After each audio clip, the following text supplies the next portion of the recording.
Assalamualaikum warahmatullahi wabarakatuh. Alhamdulillahi rabbil alamin.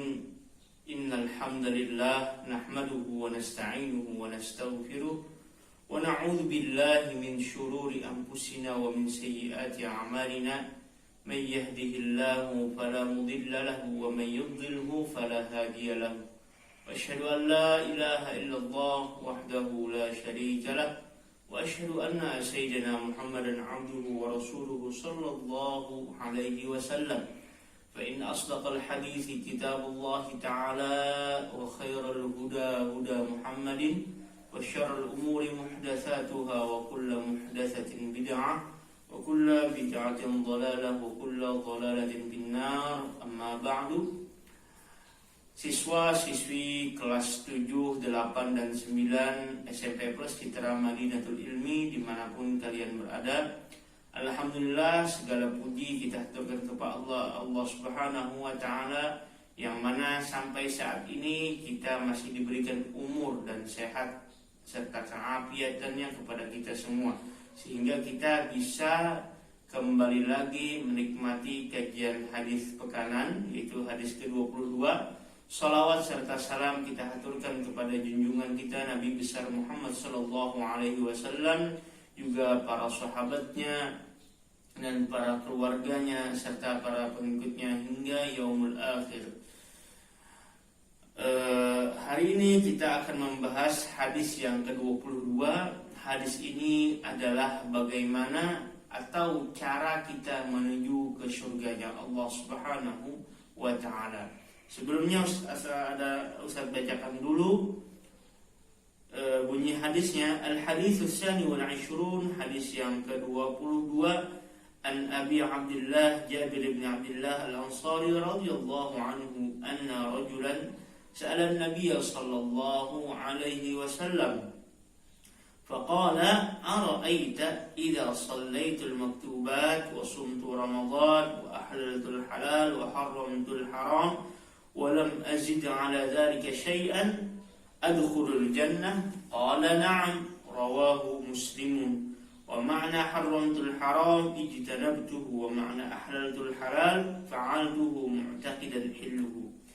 An Abi Abdullah, dari Abi Abdullah, kunyah beliau itu namanya adalah Jabir bin Abdullah Al-Ansari. Jabir bin Abdullah Al-Ansari, sahabat Rasulullah sallallahu alaihi wasallam yang menolong Rasulullah sallallahu alaihi wasallam tatkala datang ke Madinah. Sahabat Rasulullah sallallahu alaihi wasallam yang banyak meriwayatkan hadis Rasulullah sallallahu alaihi wasallam, pun juga beliau sangat dermawan, sosok yang sangat pemurah hatinya, dan juga sahabat Rasulullah sallallahu alaihi wasallam yang mana beliau juga alim dalam permasalahan ilmu agama. Beliau mufti di kota Madinah tatkala itu. Beliau berkata bahwasanya anna rajulan sa'ala an-nabiy sallallahu alaihi wasallam, bahwasanya ada seorang laki-laki. Jadi tidak disebutkan di sini siapa namanya, ini disebut dengan majhul. Namun itu sah-sah saja kalau di dalam inti atau dalam kandungan hadisnya. Kalau di dalam mata rantai sanad itu tidak diperbolehkan ya, atau masih diperbicarakan di sana. Anna rajulan, bahwasanya ada seorang laki-laki, tidak diketahui namanya siapa itu, yang intinya adalah sahabat Rasulullah sallallahu alaihi wasallam juga. Nah, beliau di sini, seorang laki-laki ini, sa'alan Nabiy sallallahu alaihi wasallam. Beliau bertanya kepada Rasulullah sallallahu alaihi wasallam. Tentu di zaman sahabat, di zaman Nabi ini, mereka para sahabat sangat-sangat beruntung. Karena kenapa? Kalau ada permasalahan, baik itu permasalahan rumah tangga, baik permasalahan menyinggung dengan diri sendiri, baik itu menyinggung dalam permasalahan umat, baik itu dalam fikih dan lain sebagainya, beliau para sahabat langsung bertanya kepada Rasulullah sallallahu alaihi wasallam, karena Rasulullah sallallahu alaihi wasallam tidak hanya seorang nabi, tidak hanya seorang suami dari istri-istrinya, tidak hanya seorang rasul, namun juga seorang hakim, orang yang bisa menghukumi sebuah permasalahan. Dan pastinya Rasulullah Shallallahu Alaihi Wasallam ketika menghukumi suatu masalah, para sahabatnya merasa tercukup, merasa puas dengan jawaban Rasulullah Shallallahu Alaihi Wasallam. Sahabat sini bertanya kepada Rasulullah Shallallahu Alaihi Wasallam. Hal ini membuktikan bahwasanya para sahabat begitu gigih mencari ilmu dari Rasulullah Shallallahu Alaihi Wasallam. Sahabat ini bertanya tentang bagaimana masuk surga, tata cara masuk surga. Kemudian sahabat seseorang yang tidak disebutkan namanya ini berkata, faqala, beliau berkata, ara'aita idza shallaitul maktubati, wahai Rasulullah, apabila aku mengerjakan sholat 5 waktu. Shallaitul maktubah artinya sholat 5 waktu tanpa sholat sunatnya, tidak ada qobliyah ba'diyah yang tidak ada, namun hanya sholat fardu. Bagaimana pendapatmu? Wasumtu Ramadan, dan aku berpuasa di bulan Ramadan. Wa ahlaltul halal, dan aku menghalalkannya yang memang halal. Wa harramtul haram, dan aku mengharamkan yang haram. Walam azid ala dzalika syai'an adkhulul jannah, dan aku tidak menambahi yang demikian itu sedikit pun. Apakah aku akan masuk surga? Qala, berkata atau bersabda Rasulullah sallallahu alaihi wasallam, "Na'am, benar sekali. Itu amaliyah itu, perbuatan itu akan mengantarkanmu ke dalam surga." Hadis riwayat Imam Muslim. Wa ma'na haramtul haram, makna daripada haramtul haram ay ijtanabtuhu, yaitu menjauhi dari segala perbuatan ataupun yang sifatnya haram, baik itu perbuatan, makanan, minuman dan lain sebagainya. Wa ma'na ahlaltul halal, makna dari kata ahlaltul haram adalah fa'aduhu mu'taqidan hillahu, melakukannya dengan meyakini kehalalannya. Ketika ada apapun itu kita lakukan memang halal dan kita yakini bahwa itu halal. Di sini hanya 4 saja ya, 4 perbuatan. Apakah ini akan memasukkan seseorang di dalam surga? Rasulullah Shallallahu Alaihi Wasallam menjawabnya, iya, amalan 4 ini hanya akan memasukkan seseorang ke dalam surga. Nah, begitu simpelnya ya bagi orang-orang awam yang ingin masuk surga. Nah, tentu kita yang statusnya thalibul ilmi ini adalah sepatutnya kita untuk meningkatkan lagi. Ini hanya terbatas kepada apakah, bagaimana pendapatmu wahai Rasulullah ketika aku mengerjakan sholat 5 waktu. Ya, sholat 5 waktu tentunya selama seseorang itu masih berakal, selama itu juga kewajiban sembahyang wajib kepadanya. Jangan sampai kita meninggalkan apapun juga, baik itu tatkala kita musafir, baik itu tatkala kita sakit, baik itu selama akal kita masih berfungsi, maka selama itu juga kewajiban sembahyang wajib kepada kita. Jangan sampai kita meninggalkan sembahyang 5 waktu. Tentu sembahyang 5 waktu ini harus kita kenali syarat-syaratnya, rukunnya, ya, kemudian kewajibannya. Nah, apa dulu itu? Jangan sampai kita sholat, tapi sholatnya ya sembarang aja, tidak mengetahui apakah ini syaratnya, tidak menjauhi yang keharamannya. Ya. Nah, bagaimana pendapatmu wahai Rasulullah SAW ketika aku mengerjakan sholat? Ya.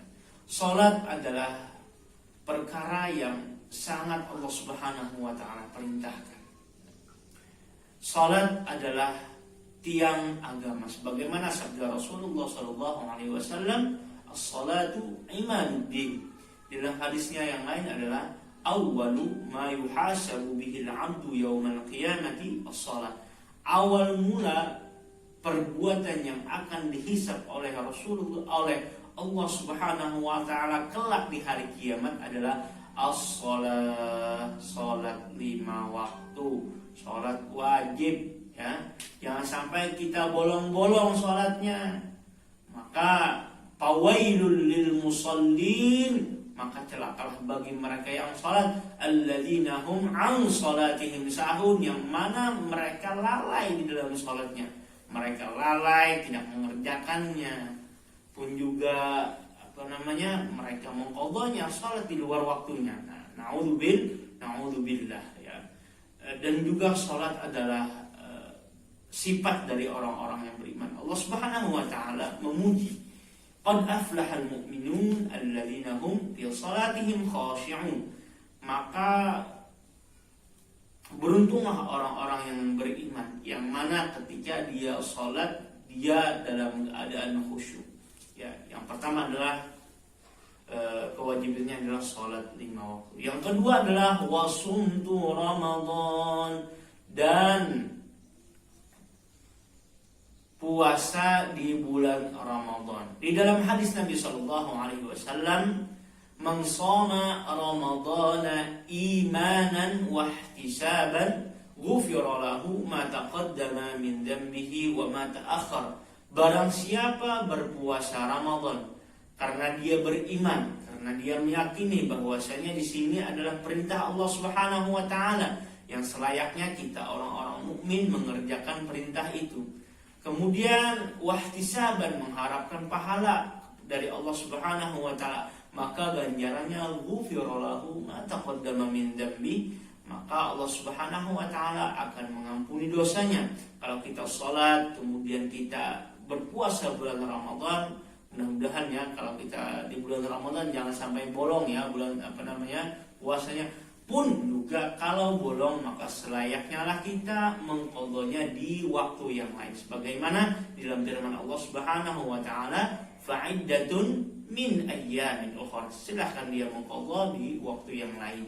Kemudian wa harramtul halal wa ahlaltul halal, dan menghalalkan yang memang halal. Jangan sampai kita mengharamkan sesuatu yang halal.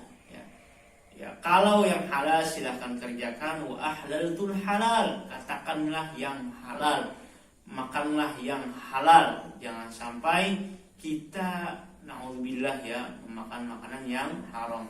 Wa harramtul haram, dan juga mengharamkan yang haram.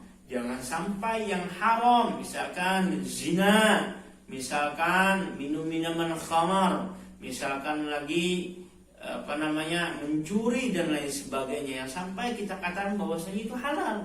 Ya, wa haramtul haram, dan mengharamkan yang haram. Mudah-mudahan Allah Subhanahu wa taala memberikan taufik kepada kita untuk senantiasa mengatakan yang halal itu memang halal, yang haram dan itu pun memang haram ya. Walam azid ala dzalika syai'an, dan aku tidak menambah sedikit pun atas yang demikian itu. Salat fardu, kemudian dia puasa Ramadan, kemudian dia menghalalkan yang memang halal, kemudian dia mengharamkan yang memang haram, dan dia menjauhinya, maka ganjarannya adalah dia akan dimasukkan oleh Allah Subhanahu wa taala ke dalam surga. Seorang laki-laki ini bertanya kepada Rasulullah, apakah amaliyah ini saja bisa memasukkan seseorang ke dalam surga?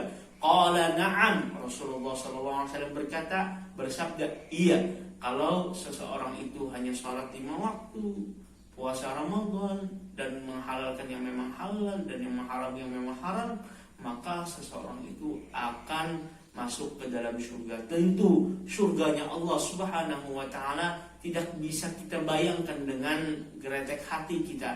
Di dalam sabdanya yang lain, di dalam firman Allah Subhanahu wa taala, "Fala ta'lamu nafsum ma ukhfiya lahum min qurrati a'yun jazaa'an bima kanu ya'malun."